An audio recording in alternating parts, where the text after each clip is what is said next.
साईं मुंहिंजा ही तमामु पुराणे ज़माने जी ॻाल्हि आहे त जापान जे हिकिड़े ॻोठ में हिकिड़े इंतिहाई ॾुरांहे ॻोठ में हिकिड़ो पोड़ो मुड़ुसु ऐं हिकिड़ी पोड़ी संदसि ज़ाल ॿई ज़ाल मुड़ुसु रहंदा हुआ। साईं मुंहिंजा पोड़ो ऐं पोड़ी जो बसि गुज़र सफ़र उन ई कम ते हूंदो हो त उहो झूनो सुबुह जो वञी काठियूं वढे शहर में विकिणी ईंदो हो ऐं पोइ पंहिंजे लाइ ऐं पंहिंजी घरवारी लाइ ॻुंधड़ ॿोड़ मानी ऐं अटो सामान वठी ईंदो हो ऐं हुननि जो गुज़र सफ़र ईअं ई पियो हलियो। असां ॻाल्हि था कनि त रोज़मर्रा जे कमनि जीअं हिकु ॾींहुं पोड़ो काठियुनि लाइ हिकिड़े जबल ते वञी पहुतो ऐं काठियूं कढे वापसि घर मोटण वारो हो त हुनखे उञ लॻी।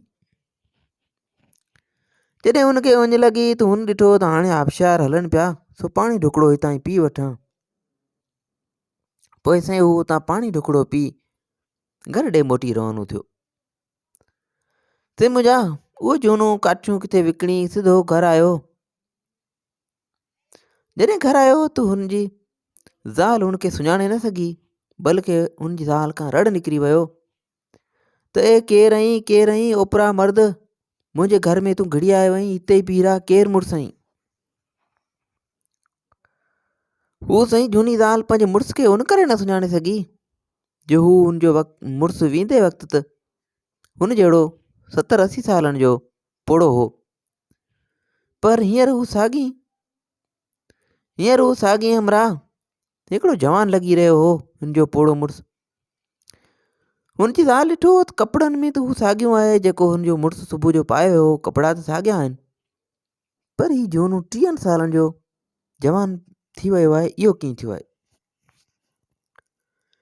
से हुनजो मुड़ुसु जॾहिं माई जे वेझो अची पहुतो, झूनी जे वेझो पोड़ी जे वेझो अची पहुतो त चयाईं, ए त मुंहिंजी प्यारी ज़ाल, ऐं साॻियो तुंहिंजो मुड़ुसु झूनो आहियां, मूंखे नथी सुञाणी छा? से मुंहिंजा ज़ाल तजब मां पुछियो, पंहिंजे मुड़ुस खां पुछियो त ए मुंहिंजा मुड़ुसु तूं जवान कीअं थी वएं? छा तो ते कंहिं जादू कयो आहे या कंहिं दवा पीआरी आहे जंहिंसां तूं जवान थी वियो आहीं ऐं मूंखे बि सुञाण में नथो अची? साईं झूने मुड़ुसु चयसि जेको हाणे जवान थी वियो, हुन चयो त मूंखे का ख़बर न आहे, ऐं तूं रोज़ वांगुरु काठियूं वढे विकिणी करे ही मोटी अची तुंहिंजे अॻियां हाज़ुर थियो आहियां।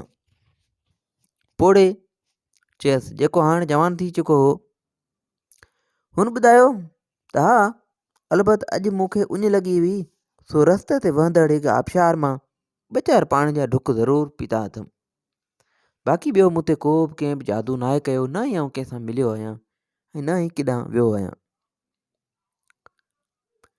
से हुनजी पोड़ी ज़ाल रड़कंदे चयो, बसि बसि बसि, आउं ॻाल्हि सम्झी वियसि।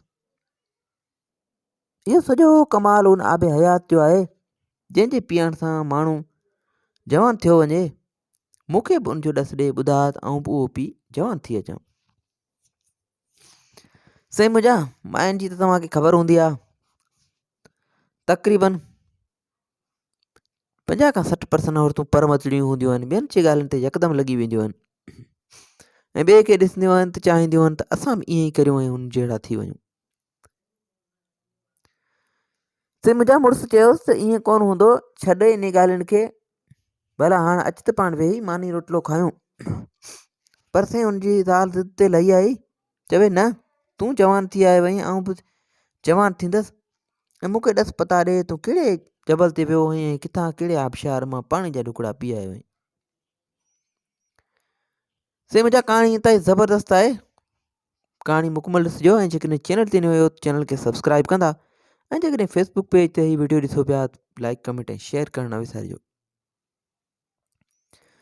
से मुंहिंजा ज़ाल जे घणी इज़त ते नेठि हुन झूने जेको हाणे जवान थी वियो, हुन पंहिंजी ज़ाल खे ॾस पता ॾिना त फलाणे जबल ते फलाणो वहंदड़ आबशार आहे, जेको जबल जे पहिरीं चाढ़ी ते हिकु गार जे मुंहुं वटि मौजूदु आहे ऐं उन ई आबशार मां मूं 2 टे ढुकड़ा पाणी जा पीता हुआ। पोइ त साईं हुनजी ज़ाल पोड़ी हुन खां मोकिलाए यकदमि पाणी पीअण लाइ ओॾां ई वञी निकिती ऐं खेसि चयईं ऐं पंहिंजे मुड़ुस खे चई वई त तूं पघर सुका ऐं इजो थी जवान थी अचां ऐं सुहिणी थी अचां, पोइ गॾिजी था मानी कयूं ऐं वरी पंहिंजी जवानी मोटी ईंदी। वरी पंहिंजूं उहे मुफ़्तूं उहे किसा कहाणियूं वरी शुरू कंदासीं। बसि ऐं इजो जवान थी अचां।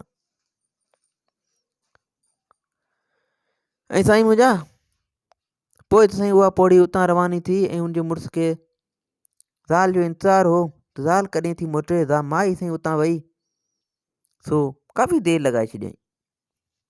मुड़ुस खे थी इंतज़ारु कंदे कंदे घणी देरि थी वई। हाणे मुड़ुस खे ॻाल्हि सम्झ में न पिए आयो त ज़ाल एतिरो देरि कयो छो आहे। छो त हुनजे मुड़ुस खे ख़बर हुई त आबशार त एतिरो परे न आहे, उहो त बिल्कुलु वेझो आहे जो अधु कलाक में माण्हू पहुचियो वञे। ऐं हुनजी ज़ाल जो अञा को बि ॾस पतो कोन्हे आख़िर छा माजरा आहे। से अधु कलाक 2 टे कलाक इंतज़ारु करण खां पोइ नेठि अची खेसि ॻणती वारायोसि। एतिरे इंतज़ार खां पोइ खेसि अची ॻणती वारायो सो पंहिंजी ज़ाल खे ॻोल्हण लाइ घरां निकितो। से घरां निकितो ऐं वञी हुन आबशार वटि पहुतो जिते हुनजी ज़ाल पाणी पीअण लाइ वई हुई। हुन से चौधारी ज़ाल जी ॻोल्हा कई, हेॾां होॾां जोतूं ॾिनई, जंबल जे अॻियां पोयां मथे चढ़ी वियो, हेॾे होॾे ॾिठई, पर हुनखे को बि बनी बशर नज़र न आयो। पोइ त साईं हुन ज़ोर ज़ोर सां संदसि नालो वठी सॾु कयईं त ओ मुंहिंजी ज़ाल फलाणी किथे आई, ओ मुंहिंजी प्यारी ज़ाल फलाणी किथे आई। पर खेसि उनजो को बि जवाबु न मिलियो। से उहो जूनो जेको हाणे जवान थी चुको हो, नेठू मायूस थी हाणे मोटण वारो ई हो, त उते ओचितो संदसि कननि ते कंहिं नंढड़े ॿार जो आवाज़ु पियो, उआ उआ उआ उआ। से नंढड़े ॿार जे रोअण जो आवाज़ु थियो। ही छा? हुन चयो। हुन ते बेइख्तियार रड़ करे चयो, ही छा? ऐं जीअं हुन आबशार हेठि ठहियल डंड जे किनारे ते गौर सां ॾिठो त हुनखे हिकु नंढड़ो ॿारु नज़र आयो। सही डोड़ंदो वञो हुन वटि वञी पहुतो।